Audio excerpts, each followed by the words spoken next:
Saludos y muchas bendiciones en Cristo Jesús para quienes van a estar mirando este video posteriormente. Saludo de acá de esta pequeña ciudad de Temuca, en la isla sur de Nueva Zelanda, en este pequeño país llamado Nueva Zelanda. Estamos nuevamente en el aire y gracias al Señor por la oportunidad que me confiere nuevamente. Y por supuesto tengo que seguir con lo que es el Sermón del Monte que nos ha tomado desde octubre, desde el año pasado, en que hemos estado compartiendo parte por parte de todas las riquezas que trae este sermón. Y en este día vamos a ir a Mateo 6:24, ¿no? Seguimos progresando. En esta parte, en esta sección que podríamos decirle que comprende de Mateo 6:19 al versículo 34.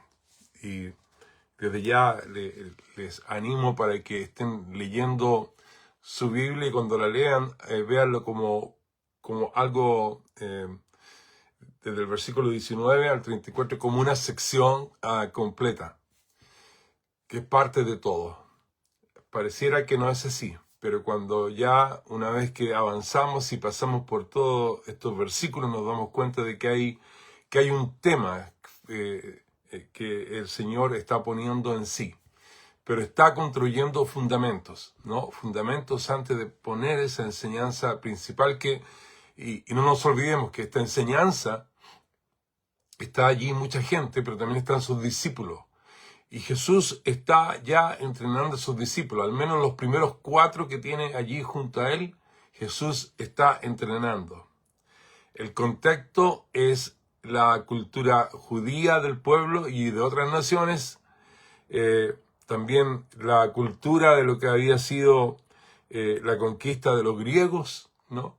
Y que la cultura griega se quedó, especialmente en la filosofía, y también la cultura romana, y entonces todo ello formó en quienes están escuchando una cosmovisión, una forma de ver la sociedad, sus valores, etc. Pero algo que es muy importante tener siempre en cuenta, de que Jesús se está planteando alrededor de estructuras religiosas, y eso es muy importante de mantener la atención. Entonces ya hemos dicho que tenemos esta estructura religiosa de los fariseos, que eran religiosos, tuvieron un buen comienzo en el periodo intertestamentario, como se llama, pero llegaron a agregar reglas sobre reglas y reglas para que el hombre cumpliera alrededor de la ley de Dios que le entregó a Moisés. También con la enseñanza de los profetas, por supuesto. Y luego está el segundo grupo, que es los saduceos, que eran personas que estaban encargadas ahí del templo y tenían más un manejo político. Acordémonos que en ese entonces la tierra estaba dominada, donde estaba Jesús, por el Imperio Romano. Y ellos estaban sujetos al Imperio Romano. Los judíos tenían que pagar impuestos. De allí salen la figura de los publicanos, que eran oficiales de impuestos internos, de Inland Revenue acá, que recolectaban el dinero para el imperio. También había otro grupo que se dedicaba a apartarse, ¿no? Porque consideraba que la única manera de poder agradar a Dios era mantenerse puro, aparte, no contaminarse.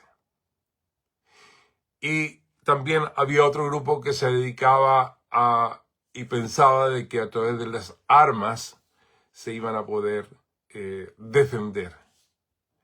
Entonces, ese es un contexto en el que el Señor está entregando su enseñanza.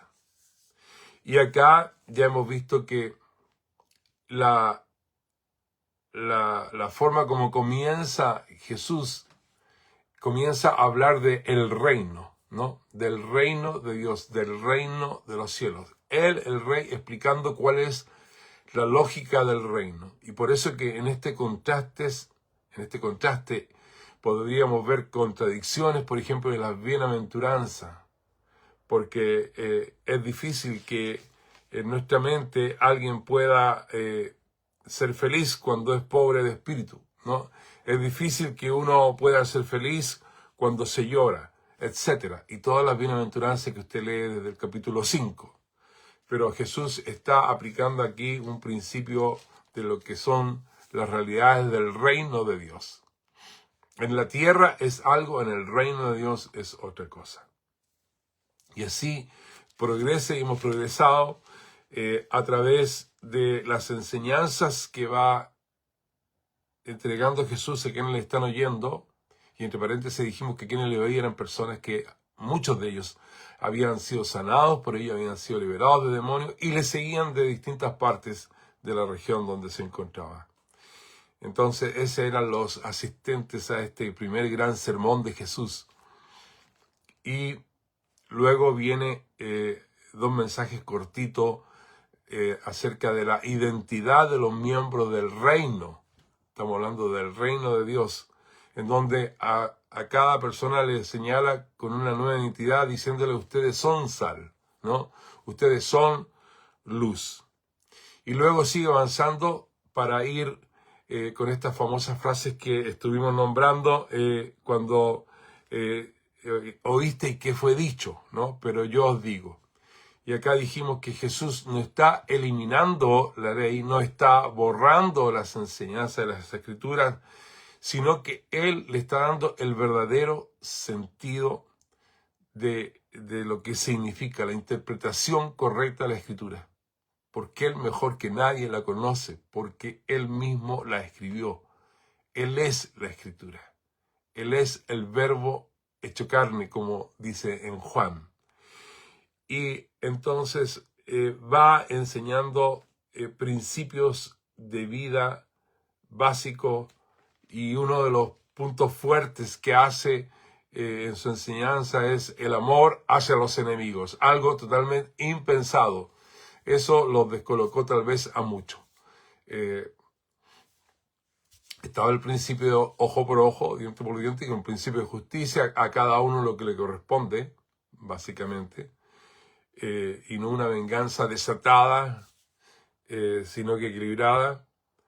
Pero luego entonces va y toma los puntos principales de la vida de un judío consagrado, que es una vida que se caracteriza por dar limosna, ¿no? Por estar siempre preocupado de darla, pero al hacerlo el Señor instruye de que no hay que hacerlo de una manera en que uno tenga que mostrarse, ¿no? Y entonces también está el tema de la oración y el ayuno, que eran tres disciplinas común y corriente que usaban los judíos consagrados y que mostraban también su relación con Dios. Pero les advierte de que cuando lo hicieran con un corazón como para Dios, no para ser visto por los hombres. Y allí entonces vamos llegando ya al capítulo 6, donde estamos viendo desde el versículo 19 en adelante. Vamos al 24. Dice: ninguno puede servir a dos señores, porque aborrecerá al uno y amará al otro, o estimará al uno y menospreciará al otro. No podéis servir a Dios y a las riquezas. Vamos a detenernos un poco antes de desarrollar más en extenso, pero ustedes saben que algunos de ustedes saben, y los que no saben ahora lo saben. Tengo esa no sé cómo decir un calificativo correcto, pero me gusta ir tomando las palabras y analizándolas. Me gusta tomar el tiempo para ir analizando cada palabra. No es que esté teniendo una forma legalística o fariseica de hacerlo, pero sí creo que, porque son las palabras de Jesús, y esa es toda la serie, oyendo a Jesús, porque son las palabras de Jesús, entonces cada palabra tiene un significado poderoso. ¿Por qué las dice? ¿No? Por ese solo hecho. Tal vez esas mismas palabras las pueden encontrar en otros libros, pero aquí estamos en los evangelios, en donde se registran las palabras que Jesús habló y enseñó. Y él empieza diciendo ninguno, ¿no? Allí vemos que hay una palabra que es sólida. Y esta palabra, ninguno, es una negación absoluta, ¿no? Y ninguno puede servir a dos señores, ¿no? Es una negación absoluta. Significa literalmente ni uno solo, ni una sola persona, ¿no? No existe ni una persona que, eso es lo que está diciendo, ninguno. Y entonces la fuerza de esta palabra es que expresa una negación absoluta, no es relativa, ¿no? Vivimos en un mundo del relativismo en donde todas las cosas pueden decir sí o no, pero es que claro, y lo políticamente correcto. Aquí Jesús, él, ¿no? Nosotros no tenemos mucha autoridad para ser tan resolutivos, pero Jesús categóricamente está declarando una negación absoluta. Y está diciendo que no existe ni una persona capaz de. Es una imposibilidad universal, por decirlo así, ocupando una palabra algo diferente. Y no es una advertencia, ¿no? Tampoco es una recomendación espiritual, sino que es una declaración categórica de la imposibilidad de hacer algo. No debería servir a dos señores, está más adelante. Es peligroso servir a dos señores. Es difícil servir a dos señores, ¿no? No dice eso.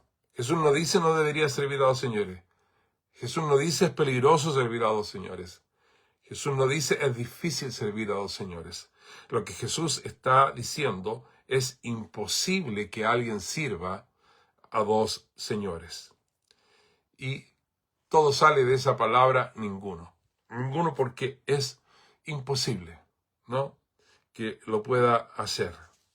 Y es interesante, como ya dije hace un momento, de que cuando uno analiza algunas palabras, entonces vemos que tiene importancia tratarlo así. Nadie, ni una sola persona, me estoy repitiendo acá, es una negación absoluta que establece una imposibilidad universal, ¿no? No existe un ser humano capaz de servir a dos señores.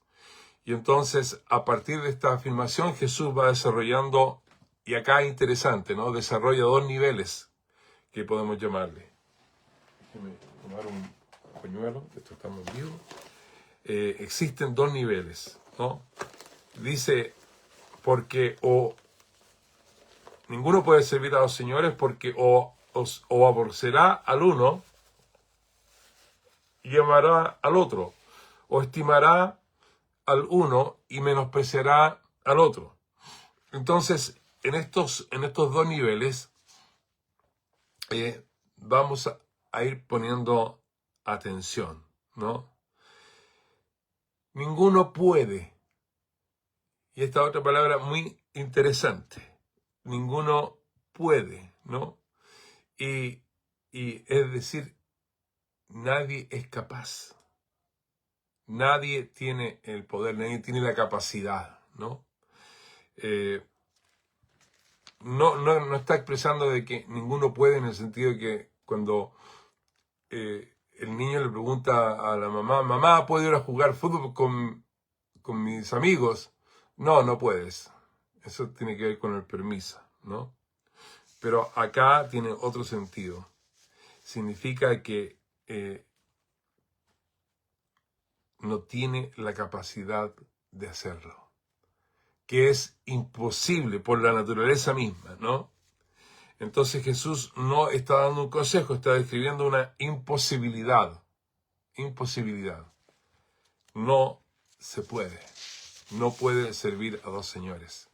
Entonces el corazón no puede dividir su devoción, porque la lealtad siempre se inclina hacia uno y relega al otro.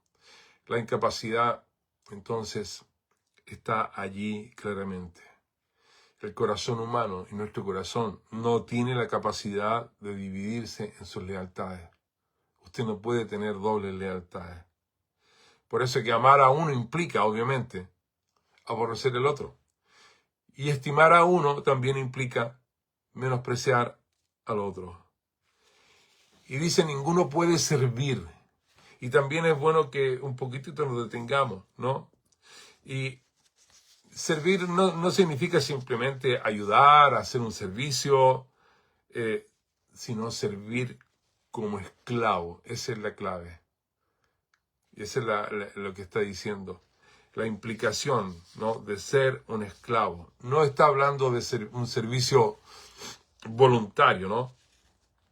El verbo acá implica una sumisión total, una obediencia obligatoria, una dependencia absoluta, una pertenencia a un amo de forma exclusiva, ¿no? Así es como el matrimonio. Hay exclusividad con quién y a quién. No puede elegir hoy que ama a su esposo y mañana ama a otra persona y trata de ser leal a ambos. Imposible, ¿no? Aunque algunos lo intenten. Finalmente se dan cuenta que es imposible. No existe ni una sola persona que tenga la capacidad de ser esclavo de dos señores. Ese es como se va desarrollando el versículo 24. Y entonces Jesús está hablando de una relación de pertenencia, no de colaboración. No es que yo estoy sirviendo a esta persona. No, es algo más profundo. Yo soy esclavo de esta persona. Es decir, mi vida completa está bajo su dominio. Porque así lo va describiendo.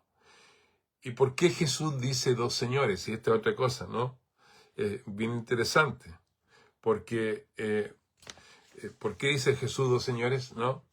Porque la riqueza no solo es un recurso, sino que la riqueza se comporta como un amo, ¿no? Dios no es solo un ideal. Dios es el Señor absoluto. Entonces, aquí la riqueza se personifica, ¿no? Y entonces esto se eleva a un conflicto. No es un problema de prioridades, sino que es un problema de señorío. ¿Quién es el que gobierna tu vida? Y vuelvo a repetir de estos dos niveles, ¿no? El nivel profundo, que significa amar a uno o aborrecer al otro, entonces describe esa lealtad interna. Y el otro nivel que también Jesús menciona, ¿no? Estimar a uno o menospreciar a otro, entonces describe una expresión externa de la lealtad. Ahora, ¿por qué seguimos diciendo que es tan importante ir analizando versículo por versículo? Porque el Señor va a desarrollar entonces su tema completo y necesita pasar por estos pasos primero. Yo lo he visto como una construcción inteligente y sabia de su tema. Porque lo que viene es algo que a todos nos interesa conocer y aprender muy bien. Y lo que Jesús está haciendo, volvamos a repetirlo, está preparando a sus discípulos. Eso es lo que está haciendo, está preparando a sus discípulos. Por eso es que cuando Jesús llega a este versículo 24, ¿no?, y que mucha Biblia dice Dios y las riquezas, en realidad no está comenzando un nuevo tema. Está cerrando una secuencia que él ha comenzado ya desde el versículo 19, que la ha ido construyendo sabiamente. Por eso que es excelente. No hay otra persona que pueda enseñar como Jesús. No hay ningún maestro que pueda compararse a Jesús para ir construyendo esos argumentos tan bien hechos. Perdón que estoy con mi alergia. Entonces, cada porción que ya hemos estudiado, como dije, vamos avanzando. En los tesoros del versículo 19 al 21, en el ojo, ¿no?, como lámpara del cuerpo, entonces funciona como una etapa previa, porque hay un tema progresivo, ¿no?, que prepara el corazón para el consejo final. Todo esto lo está usando el Señor para llegar al final, decirle a la gente que la está escuchando en esta sección: no se afanen. No se afanen. De los versículos 19 al 21, Jesús nos mostró que el corazón siempre sigue a su tesoro, ¿no? El corazón siempre sigue a su tesoro. Versículo 21 dice: porque donde esté vuestro tesoro, allí estará vuestro corazón. No es posible separar lo que valoramos de lo que somos, ¿no? Aprendimos que la ansiedad aquí nace cuando nuestro tesoro está en lo inestable, en lo que se corrompe, en lo que se pierde. Por eso el Señor menciona claramente los tesoros en la tierra, donde la polilla y el orín corrompen y donde los ladrones que minan y hurtan. Luego, en el versículo 22 al 23, ¿no?, Jesús profundizó aún más. El ojo, es decir, la manera que vemos la vida, ¿no?, determina nuestro interior, nuestro ser interior. Si tenemos un ojo generoso, ¿no?, si nuestro ojo está lleno de luz, entonces todo nuestro cuerpo está lleno de luz. Si nuestra mirada está sana, si vemos la vida con generosidad, ese es el punto. La confianza, la simplicidad, entonces todo nuestro ser está iluminado. Pero si nuestra mirada es mala, ¿en qué sentido es mala? Si estamos mirando desde la codicia, ¿no? Si somos egoístas, si tenemos temor de perder cosas, entonces las tinieblas nos van a gobernar. Y Jesús advierte, ¿no?, cuán grandes son esas tinieblas. Y es así. Y ahora en este versículo 24 Jesús llega entonces a un núcleo, ¿no?, del problema. La ansiedad no solo es un asunto de tesoros, ni un asunto de perspectiva, es un asunto de señorío. Y aquí Jesús increíblemente va a revelar la raíz espiritual de todo lo anterior, ¿no? El corazón humano no puede tener dos señores, para allá, para acá. No puede dividir su lealtad. No, la mitad mía va a consagrarse al Señor, la otra mitad va a consagrarse y preocuparse por las cosas del mundo. Eso es imposible, ninguno puede hacerlo. No se puede, es imposible de hacerlo. Si tu tesoro está en la tierra, si tu mirada está oscurecida y si tu corazón intenta servir a dos señores, inevitablemente, ¿cuál es el resultado? Piense. ¿Cuál será el resultado si su tesoro está en la tierra? Si su mirada está oscurecida y si su corazón intenta servir a dos señores. Va a vivir con una ansiedad enorme. Va a estar, pero sumamente afligido o afligida siempre.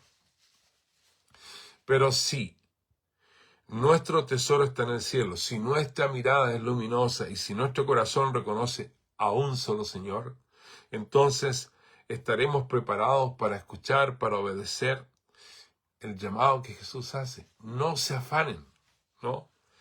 Y esta es la sección en que el Señor comienza a corregir conductas. No está corrigiendo solamente conductas externas, no está dando consejos prácticos, sino que Él va directamente a lo más profundo del ser, porque no es lo que nos rodea, ¿no? Cuando habla de tesoro, es decir, aquello que persigue nuestro corazón, que nuestro corazón valora, ¿no? Jesús está exponiendo el corazón, porque muestra nuestro interior. Lo que nadie ve, Él está diciendo cómo es. Y entonces, las razones por las que la gente se afana y los contrastes que Jesús presenta y la solución que Él enseña. Esto es lo más grandioso de este pasaje. Vamos a seguir hasta el versículo 34. Porque el Señor va describiendo por qué la gente se afana. Jesús identifica por lo menos 4 cosas. Usted puede identificar más, si se toma el tiempo ahí. Porque confían en lo material como fuente de seguridad. El versículo 25 dice, por tanto os digo, ¿no? Por tanto, después de esto, por tanto, ahora les digo, no se afanen por vuestra vida, que habéis de comer, que habéis de beber, ni por vuestro cuerpo, que habéis de vestir. ¿Qué vamos a comer? ¿No? ¿Con qué nos vamos a vestir? Que son cosas básicas. Estaba pensando en toda esa gente en Chile que perdió todo allá en el sur.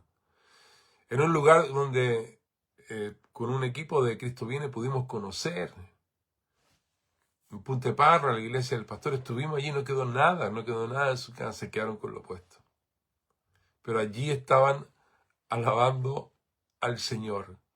Y qué muestra tan importante, evidente y testimonial de que su confianza está en el Señor y pueden seguir alabándole a pesar de haber perdido todo, ¿no? ¿Por qué otra razón la gente se afana? Bueno, Jesús lo dice, porque olvidan el valor que tienen delante de Dios. Y este es el relato en versículo 26. Dice, mirad las aves del cielo que no siembran, ni ciegan, ni recogen en graneros, y vuestro Padre Celestial las alimenta. ¿No valéis vosotros mucho más que ella? No, a veces no nos damos cuenta del valor que tenemos delante de Dios.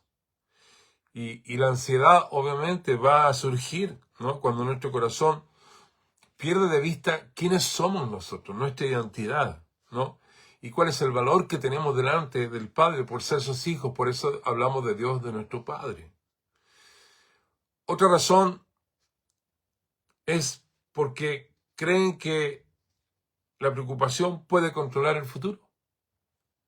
El versículo 27 dice, ¿y quién de vosotros podrá, por mucho que se afane, añadir a su estatura un codo? ¿Puede lograrlo a través de su afán? No es posible. Y entonces surge la ansiedad de no poder lograr algo. Surge el afán de un intento inútil de dominar lo que no podemos. Y cuarto, porque viven, Jesús le está diciendo, como gentiles sin una visión de Padre. Y este es clave, el 32 dice, porque los gentiles buscan todas las cosas, pero vuestro Padre Celestial sabe que tenéis necesidad de ellas. Los gentiles buscan todas estas cosas. Entonces la ansiedad aparece cuando se vive como si Dios no fuera nuestro Padre, como si estuviéramos solos, como si todo dependiera de nosotros. Y a veces lamentablemente, o nosotros hemos pasado por momentos, por circunstancias en que nos hemos afanado, ¿qué va a pasar con esto? ¿Cómo lo voy a hacer? Y allí se nos está produciendo una amnesia espiritual, en que se nos olvida que tenemos un Dios que no solamente que es Dios todopoderoso y las descripciones teológicas de los atributos morales de Dios, que es omnipresente, que es omnisciente. Más allá de todo eso, Él es nuestro Padre. Entonces la ansiedad surge cuando el corazón confía en lo material, cuando olvida su valor, intenta controlar el futuro y vive sin la conciencia del Padre. Y Jesús está siempre haciendo estos contrastes, los contrastes que Jesús presenta. Jesús está enseñando por contraste, mostrando dos maneras de vivir. Si tenemos una manera de vivir centrada en lo material versus una manera de vivir centrada en el Padre. Una vida que gira en torno solamente a qué es lo que vamos a comer, cómo lo vamos a hacer, o una vida que reconoce que la vida es más que el alimento. Si miramos las aves y los lirios, las aves no siembran, no guardan, no controlan, viven. Los lirios no trabajan, no hilan y son vestidos con gloria. El contraste que está haciendo Jesús es que la creación descansa, el ser humano se afana. ¿Por qué si ellos están tan tranquilos y ustedes por qué están tan afanados? También hace la comparación con los gentiles buscan frenéticamente. Los hijos saben que su padre sabe lo que necesita. Y eso es importante. A veces nos dejamos llevar por una velocidad de vida en que nos afanamos por tener más y más y más, pero no nos damos cuenta que estamos destruyendo nuestro ser espiritual, nuestra vida espiritual. Cariños y bendiciones, Pastor Ronnie. Saludos a su familia, a sus hijos, al regalón allá. Entonces Jesús está describiendo por qué razón nos afanamos, ¿no? Y está haciendo los contrastes. El afán por el mañana versus la gracia para hoy. El afán vive en mañana, ¿no? La fe vive en el hoy. Cuando usted está afanado, está pensando en el futuro. Cuando usted vive por fe, vive tranquilo hoy. Cada día trae su propio mal, pero también su propia provisión. Entonces Jesús está aquí en todos estos versículos hasta el 34, contrastando la vida que se afana con la vida que confía. La ansiedad es el estilo de vida de una persona que no conoce a Dios. Y por eso, si usted en algún momento, por circunstancias, se mete en esta espiral de ansiedad, la manera de salir de esa situación es justamente recordando de quién es usted hijo, de quién es usted hija, quién es su Dios. No solamente es todopoderoso, sino que Él es su Padre y como Padre tendrá cuidado de usted, tendrá cuidado de nosotros. Y esta es una enseñanza, yo creo, opinión personal. Jesús está allí concentrado en que sus discípulos reciban esta enseñanza. Que está allí, que Pedro, Andrés, Juan, Jacobo estén recibiendo estas enseñanzas porque son enseñanzas medulares para los discípulos. ¿Y por qué estoy haciendo un énfasis? Porque realmente hay discípulos y hay asistentes a las iglesias, miembros de la iglesia. No quiero ofender a nadie, pero no quiero tampoco quedarme callado con algo que es importante. Porque si uno no ha comprendido esta enseñanza y no la ha aplicado a su vida, no puede ser discípulo de Jesús. Porque para ser un discípulo de Jesús nos veremos enfrentados y confrontados con situaciones donde tendremos que decidir a quién vamos a servir. ¿Vamos a servir a nuestro Dios o vamos a servir a Mamón, a las riquezas? ¿Vamos a servir a nuestro Señor o nos vamos a estar preocupando de almacenar todos esos alimentos, todas esas vestimentas, todas esas joyas que van a perecer aquí en la tierra, que pueden perderse, que pueden corromperse, que pueden ser robadas? Entonces la solución que Jesús enseña este es el corazón del pasaje. ¿Qué es lo que nos dice Jesús? ¿Cuál es el antídoto? Busca primero el reino de Dios. Busca primero el reino de Dios, porque eso es lo que hace discípulos. Y esa es la diferencia, ¿no? Y esa es la razón por qué hay mucha gente en las iglesias y tan pocos discípulos. Es porque en una situación tan básica y profunda, espiritual, pero tan práctica de vivirla, no lo han hecho. No dice Jesús, no busquen solamente, no busquen solo, ¿no? Dice, busca primero. Es decir, está poniendo las cosas en un sentido, una cuestión de prioridad, no de exclusión, ¿no? El reino es el gobierno de Dios sobre el corazón.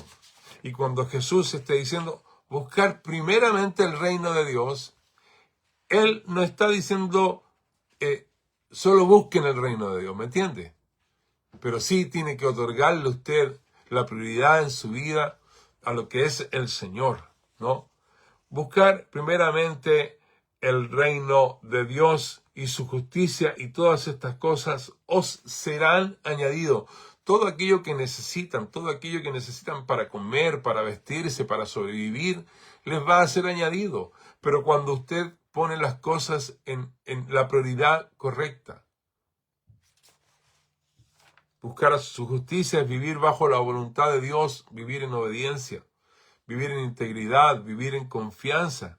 Entonces es ordenar nuestra vida conforme al carácter del Rey que está enseñando allí. Y Él entonces aplica diciendo, todas estas cosas van a ser añadidas. Jesús no promete lujo, pero sí promete provisión. No promete abundancia, pero sí suficiencia. No promete control, pero sí cuidado. La solución de Jesús no es algo psicológico, sino que es espiritual.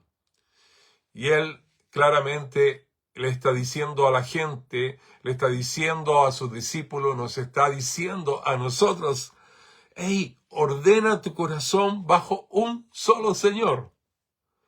Y la ansiedad pierde su poder. Mire, ordenemos nuestro corazón bajo un solo Señor. Y la ansiedad desaparecerá de sus vidas. Y déjeme decirle que la ansiedad nos quiere sacar a bailar a veces casi todos los días. Sí, así es. La ansiedad es porfiada. Muchas veces llega y nos asalta y nos está esperando, nos levantamos y ahí en la puerta de nuestro dormitorio nos cruza y nos recuerda de algo que necesitamos. Nos recuerda tal vez qué va a ser de nuestra familia cuando seamos ancianos, qué va a ser de nuestros hijos, por ejemplo.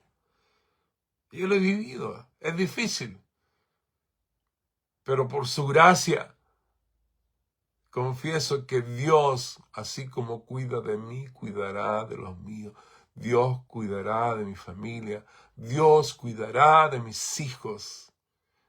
Porque hasta hoy no he sido yo el que los he cuidado, sino que ha sido el Señor que los ha cuidado. Todas estas cosas serán añadidas. Ordena y ordenemos nuestro corazón bajo un solo Señor. Entonces, ¿cuáles son las razones del afán? ¿Por qué nos afanamos? Por confiar en lo material. ¿Por qué nos afanamos? Porque nos olvidamos el valor que tenemos delante del Padre. Nos afanamos porque tenemos la ilusión de que podemos controlar todas las cosas. No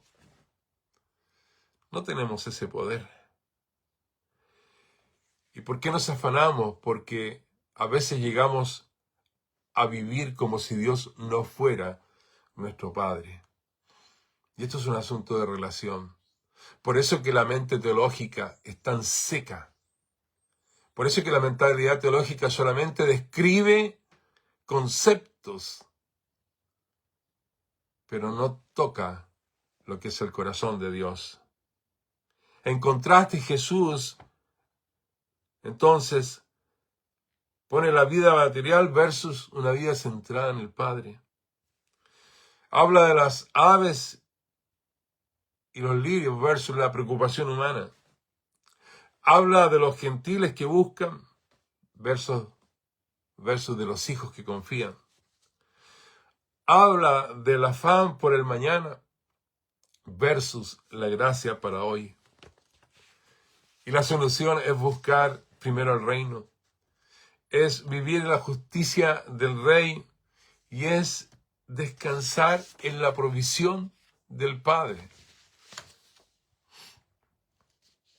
Y yo quiero animarte, y yo quiero animarle, si por alguna razón usted está viviendo alguna situación difícil, compleja, quiero animarle a que confíe en nuestro Padre.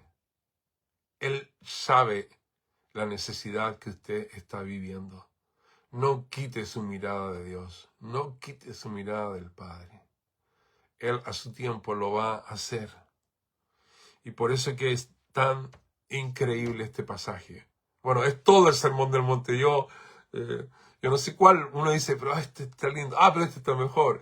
Y voy de tumbo en tumbo, recibiendo de gracia en gracia y admirando las palabras de Jesús. Por eso sigue insistiendo. volvamos a las palabras de Jesús, traigamos palabras de Jesús a nuestra vida, traigamos palabras de Jesús a nuestra iglesia, a nuestras congregaciones, a nuestro hermano, a nuestra familia, porque realmente vale la pena. Por eso tenemos 4 evangelios. Cuando hayamos agotado y pasado por todos los capítulos de los evangelios, aunque algunos son paralelos, no importa, de allí continuamos con otras cosas. Pero no pierda esta gran bendición de ser bendecido. Jesús no da una lista de consejos para vivir mejor, sino que nos revela, ¿no?, cuál es la forma, cuál es la estructura del corazón humano. Y nos muestra que la ansiedad no nace afuera, nace acá adentro. Y comienza donde estamos poniendo nuestros tesoros, ¿no? Continúa en cómo conformamos nuestra mirada, cómo estamos siendo en nuestra vida. Y también, al final, se consolida en quién reconocemos como Señor. Si nuestro tesoro está en la tierra, ya lo he dicho, si nuestra mirada está oscurecida, si nuestro corazón intenta servir a los señores, entonces la ansiedad no es un accidente, es una consecuencia inevitable.